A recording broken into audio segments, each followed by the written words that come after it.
A CDBG budget modification, which we've already discussed, but MDA has approved it. We just need to acknowledge the approval by NDA. Okay, you need a Need a motion. Second. all in favor? Opposed, motion carries. Proposed change order.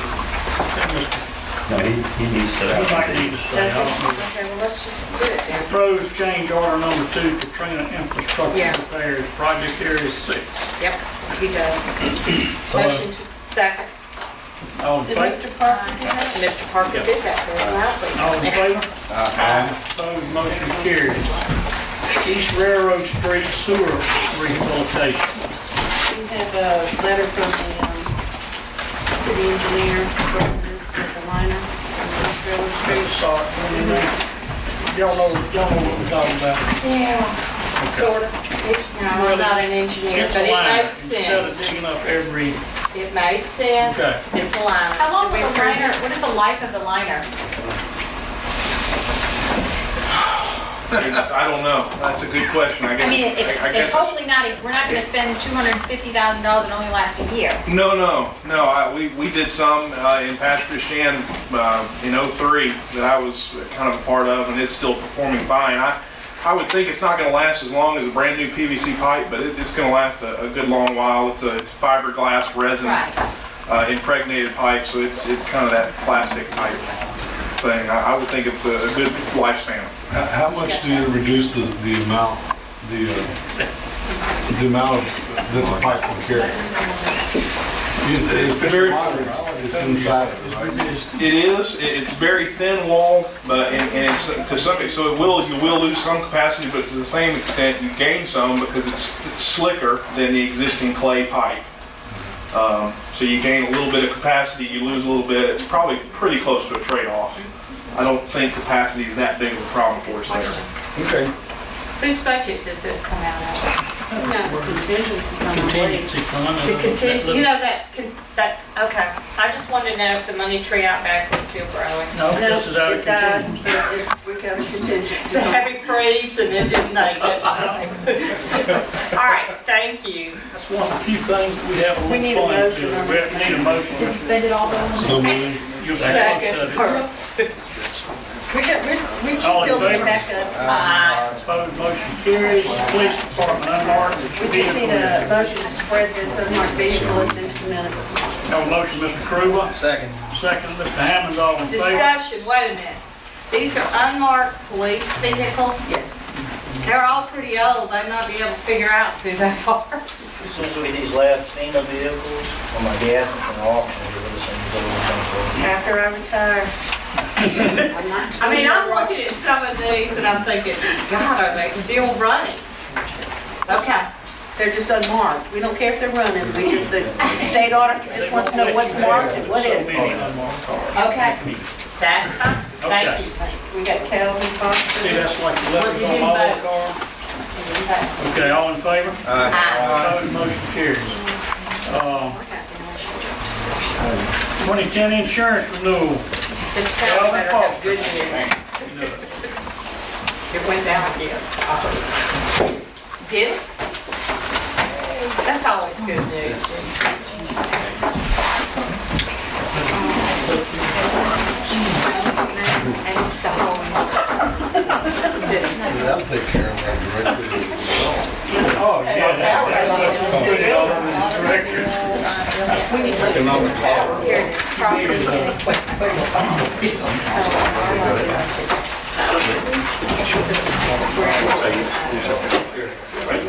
Get a new car.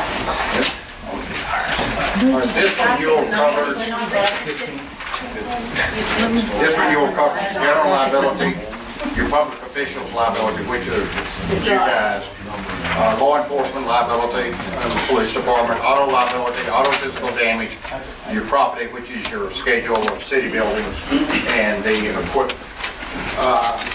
We've seen a decrease. Your biggest decrease came in your liability premium, where it's 55,000 under last year, and that's driven by two things. One is the city has a good claims record. so they applied a credit or a discount to the base premium to reflect that good claim history. And we worked, another part of it was adjusting the population base. This property or this liability is based on the number of your population.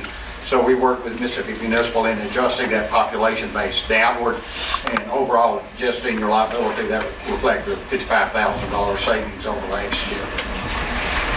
A property insurance rate decrease of 12.5% from last year, and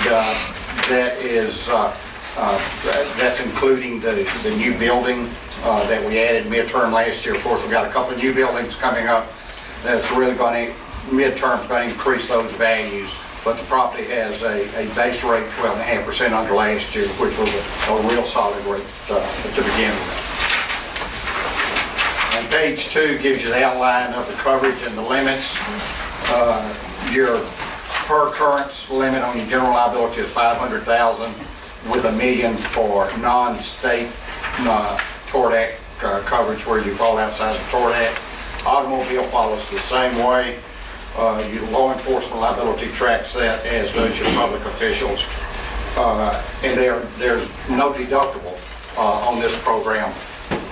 So you're not constantly hit with these small claims where you have to pay the first $5,000 or $10,000. So that's a real good benefit to this program.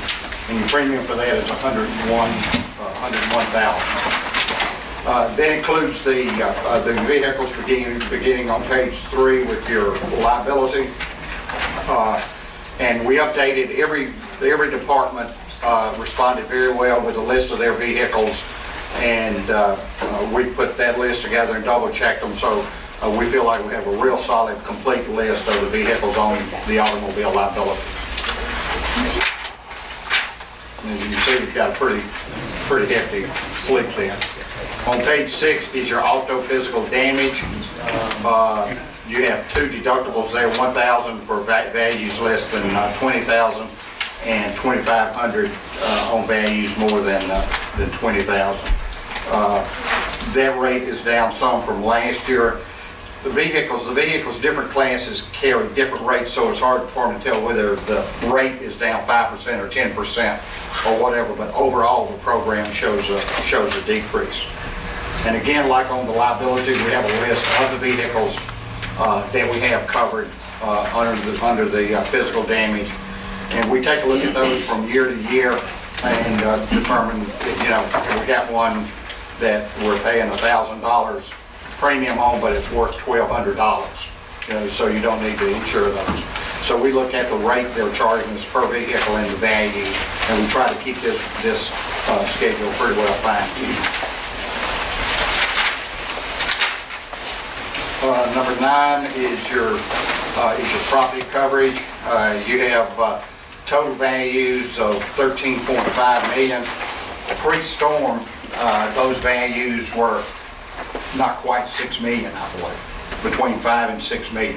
So you can see how your property schedule has grown since that time. Of course, with that new city hall coming on and a new fire station, that's going to increase a little bit. It's going to increase those values somewhat, but that shows a 12.5% decrease in the overall rate. You got a 3% named windstorm per occurrence. The cities always had that 3%. Most other cities that you see are carrying a 5% deductible on the coast, but we've been able to maintain that 3%. We've had the same carrier for some time, and that works our benefit. Then you've got a $5,000 per occurrence. All other perils, that's fire, vandalism, that type of coverage. Anything cover flood? No. Now we have specific buildings in flood zones where we have a specific NFIP, federal flood policy.